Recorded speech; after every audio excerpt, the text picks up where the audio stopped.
Hey everyone, welcome to the next video in this free workshop to turn your FMCG startup into an industry leader. Now, about me, my name is Rishabh Jain. I'm the founder of Confetti Design Studio, where we work with small to mid-stage FMCG brands to turn them into an industry leader with more than 100 crores of revenue. And the way we do this is through better products, better marketing, and better messaging. Now, the reason why all of this is for free is because I'm on a vision that as long as you have a great product, then I will do everything in my power to turn you into a market leader. Now, in this series, there will be around 10 to 11 videos. Combined, they would be around 60 minutes each and actionable, not just random theory with one single aim, which is to turn you into a leader and have a better life. So let's jump straight into the video which we have for this time, which is the messaging validation, and almost at the finishing line already. So be proud of yourself. This video as well will be super valuable, super impactful. Now, around messaging validation, it is where the brand and the customer actually interact for the first time. So this is where all of this theory, all of these insights, all of this product validation pricing, this is how it's communicated. This is how we have to do the hard part of bringing all of this to value. Now, as I said, product and pricing, both of them are viewed through the lens of messaging, which can be demonstrated in this simple diagram, I would say, or not a flow chart, but this simple diagram. So product and pricing, and both of them having functional, emotional, and societal expectations. Societal expectations around the product, wow, it's almost like a tongue twister. Societal expectations around the pricing. What sort of pricing does the society expects you to pay for a certain product? So all of these things are actually viewed through the lens of messaging or executed from a lens of marketing. So marketing and messaging are very closely related, and this is what we'll cover in this video.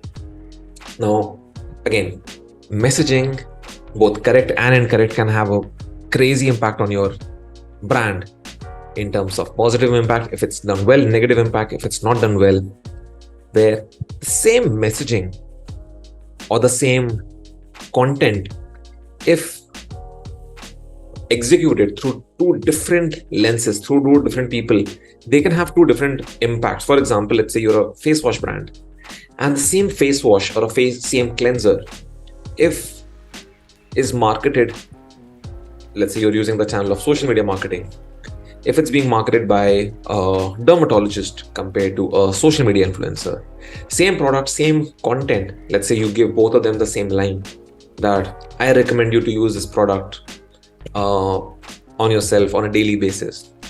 This simple sentence, if said by two different people, can have crazily different impact on how it's perceived, how your brand is perceived, what sort of people do you attract from this messaging. This is the crazy impact of it. Now, of course, messaging is simply influencing the person in the right manner. And the same product or the same customer can actually be influenced by so many people and not just them alone. So the same product, the same person, but different influences can be there. So this is what you have to identify. You have to identify that who are the key people who might witness or impact your customer's journey. So let's say we'll take an example of a coffee brand again from last video. So when you're making a cup of coffee, then who are certain people who would influence? Maybe some coffee influencers, maybe some actors, maybe some health experts. And who are the people who would witness you going through this experience? Maybe your mother, maybe your daughter, maybe your sibling, maybe your best friend. So these are people who would influence, as well as people who would witness you going through this customer journey map. This is where the influence comes into the picture. Now you have to understand how would they influence the purchase of the product in a positively or negatively manner. So you buy a cup of coffee, you buy an instant coffee bottle.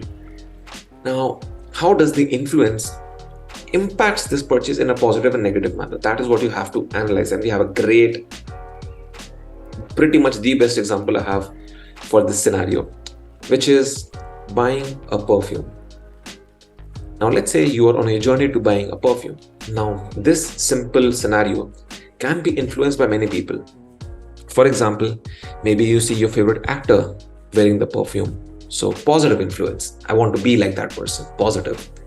Maybe you buy that particular perfume and you imagine that your girlfriend will give you a compliment.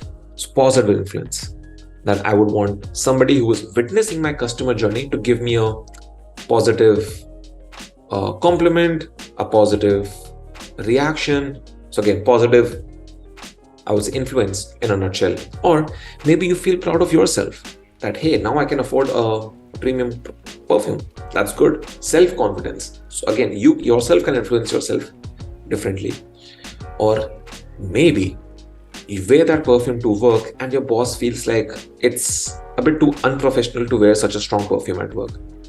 Now again, an extreme example, but an example just to demonstrate how people can also have negative influence in your buying journey. Now, once you have done all of that, through customer research, through your questions, you can identify which is the most important influence in that person's life for that particular product. So for example, if it's food and beverage, it might be their gym instructor and not their girlfriend, or maybe it can be both. So depending on different products and different industries, different people can have that influence on them. So this is what we have to analyze. That maybe in this case, the compliment that they get from their girlfriend is the most important influence for them. Now that's not all. What you can actually do is so much better. You can actually expand on what type of influence it is. Now, continuing the last example, maybe we identify that the girlfriend's compliment is the biggest positive influence that can be used in messaging. What you can also do is identify what are certain types of positive influence or positive compliments which the person can receive. So maybe it's because the girlfriend thinks that the product is great and is impressed by the quality.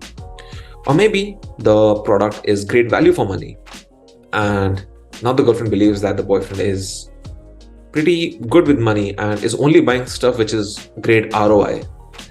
Or maybe the compliment is along the lines of not value for money, but how the boyfriend is able to stand out of a crowd.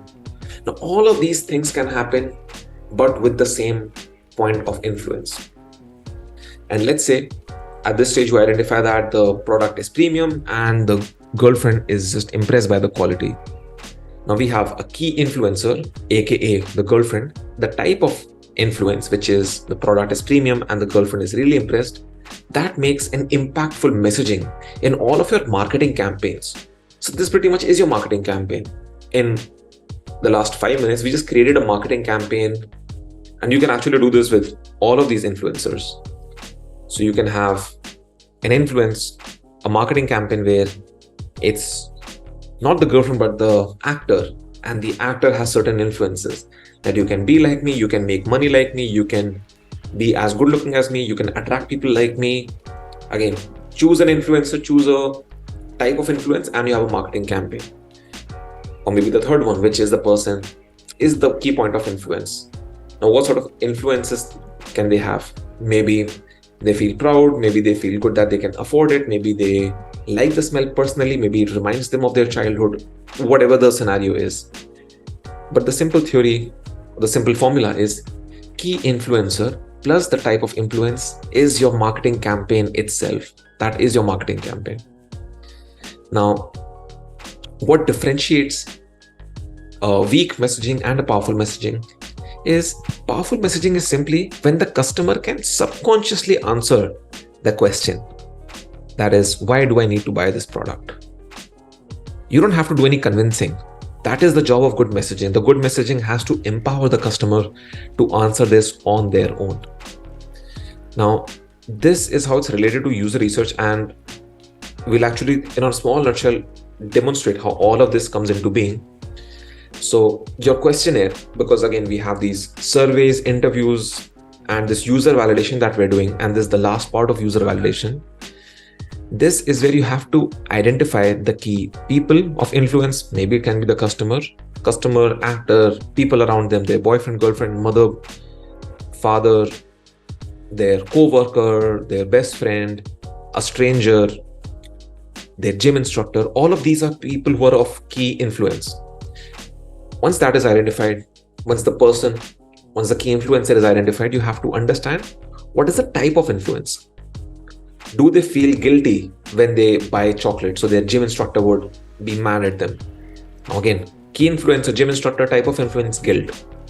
So you have a good messaging that buy this chocolate so that you don't feel guilty when you have it and you have to go to the gym next day. Perfect. This is as simple as it gets. So once all of that is done, you have to understand, is the influence positive or negative? So guilt, negative influence. So we have to avoid the negative influences. So buy this product so that the key person of influence feels a certain way about you. That is all it is. This is where you can just create a machine of marketing campaigns for your brand. And yeah, that's pretty much it. You have a machine to create marketing campaigns for your brand. Now that we've done with messaging validation, all of these things are pretty useless if they are not turned into actionable insights, because so far you're just asking the customer questions, asking the customer what they like, what is the key person of influence, what sort of pricing works for them. But all of this simply remains as theory if they're not converted into actionable insights. And that is exactly what we will do in the next video and get you through that finishing line. So yeah, without any further delay, let's jump into the next video, which is action and execution. Thank you so much.